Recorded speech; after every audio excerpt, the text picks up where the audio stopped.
Et tu fais la couche, toi? Oui. Au niveau de la puériculture, on va apprendre tout ce qui est soins du visage, faire l'échange du nourrisson, l'échange de vêtements ou de couches. On fait des TP adultes aussi. 1, 2, 3. Où on va apprendre à enfiler les bas de contention, faire des lits au carré ou encore faire des transferts en faisant attention à notre posture. Ok. Est-ce que ça va? On nous entraîne dès le début de la seconde à vraiment se mettre dans la peau du professionnel et à nous mettre en condition. Et ça nous permet vraiment d'être prêts à aller dans les structures et à réagir au mieux. Dans MFR, du coup, il y a le côté familial déjà qui est franchement super agréable parce qu'on sait que si on a un problème, on peut en parler à nos moniteurs, ils ne vont pas nous juger, ils vont être là pour nous aider. Ce que je trouve vachement bien ici, c'est qu'ils reviennent sur les notions qu'on n'a pas comprises. S'il faut qu'ils reprennent des choses qu'on n'a pas validées en quatrième, ils les reprendront, ils prendront le temps pour ça. On a des journées qui sont plutôt longues quand on est à l'AMFR, ce qui nous permet de maintenir un bon niveau scolaire général, qui nous permet de voir aussi la théorie. Et du coup, le fait d'être dans le monde professionnel fera qu'on ne sera pas dépaysé à la sortie du bac.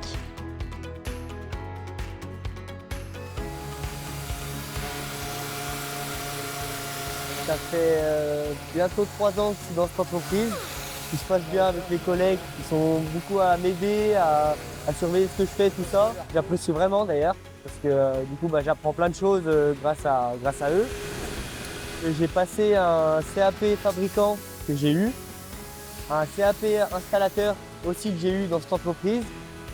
Et par la suite, là, j'ai enchaîné sur un BP fabricant. Je vais aussi passer un CAP ébéniste.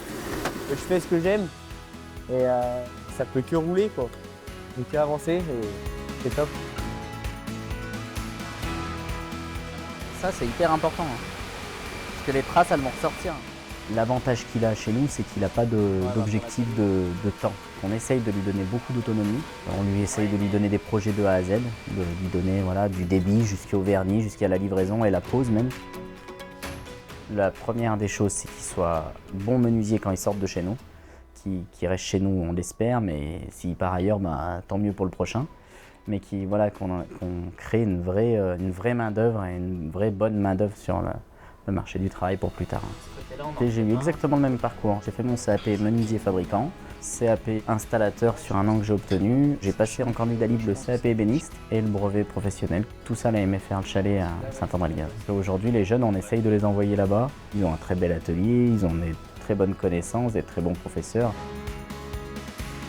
C'est bien, tu as bien bossé, tu continues comme ça.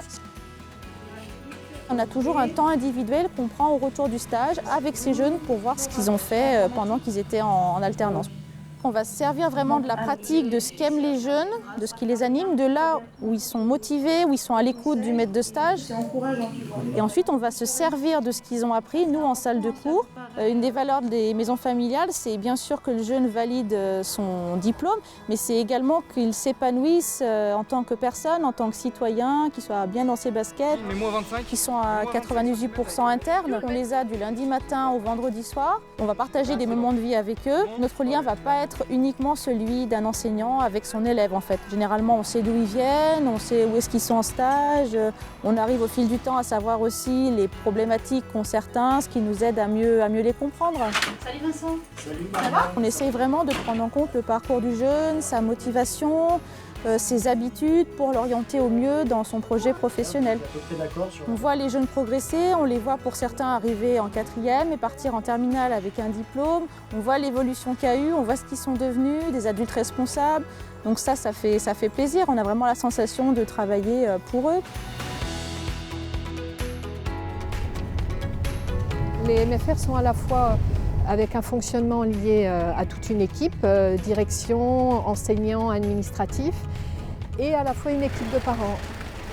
Je trouvais que c'était une bonne façon d'accompagner mon fils d'une autre façon, en contribuant au fonctionnement de la MFR. Depuis petit, il aime les chiens. Tous les chiens du quartier, je pense qu'on les connaissait, hein. Comme la MFR faisait une filière canine, il est arrivé ici en troisième professionnel et donc il a fait une super année avec un brevet et il a obtenu une mention, ce qui n'aurait peut-être pas été le cas dans une filière plus classique. Il a évolué en termes de responsabilité de lui-même, de prise de décision, d'autonomie, de prise de conscience aussi par rapport à son avenir. La MFR, ce n'est pas uniquement une école et un internat, mais c'est un fonctionnement qui permet aux jeunes de se développer sous tous ses aspects et peut-être de lui faire découvrir des facettes de lui-même qu'il ne connaît pas. Tu l'as supprimé quand à peu près? Ce matin. Donc je te le restaurerai hier, par contre je ne pourrais pas faire plus tôt. Sans les MFR, j'aurais jamais eu les capacités d'orateur que j'ai aujourd'hui. De pouvoir expliquer aux gens comment fonctionne l'informatique, comment fonctionne la cybersécurité. Donc j'ai attaqué ma 4e année ici en tant que CDI aujourd'hui. Merci. Et voilà. C'est pas mal de responsabilités. Mes tâches principales, c'est vraiment en top numéro 1 le support aux utilisateurs. C'est vraiment les assister sur toutes leurs tâches quotidiennes informatiques. Et dans un second temps, c'est de maintenir à flot le système d'information de l'entreprise et tout ce qui est cybersécurité.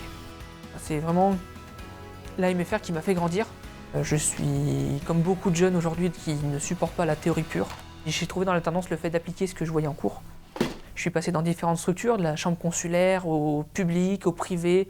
En sortant de mon BTS, donc mon Bac+2, je peux justifier 5 ans d'expérience dans le monde de l'informatique.